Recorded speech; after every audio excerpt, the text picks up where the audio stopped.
சிவகங்கையில் போலீசார் தாக்கியதில் அஜித்குமார் என்ற இளைஞர் மரணமடைந்த விவகாரம் பூதாகரமாக வெடித்துள்ளது. 5 போலீசார் கைது செய்யப்பட்டு மதுரை சிறையில் அடைக்கப்பட்டுள்ளனர். சிவகங்கை எஸ்பி காத்திருப்போர் பட்டியலுக்கு மாற்றப்பட்டார். வழக்கு விசாரணை சிபிஐ வசம் ஒப்படைக்கப்பட்டுள்ளது. இந்த சூழலில் அஜித்குமாரை சாதாரண உடையில் வந்த தனிப்படை போலீசார் அழைத்து சென்று விசாரணை என்ற பெயரில் அடித்து துன்புறுத்திய வீடியோ வெளியாகி பரபரப்பை ஏற்படுத்தியது.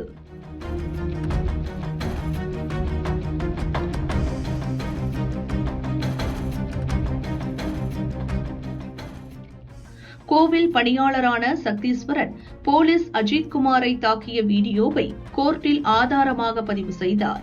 இது வழக்கின் விசாரணைக்கு முக்கிய சாட்சியமாக பார்க்கப்படுகிறது. இந்த சூழலில் சக்தீஸ்வரன் தனக்கு பாதுகாப்பு வழங்க கோரி இமெயில் மூலம் டிஜிபிக்கு கடிதம் எழுதியுள்ளார்.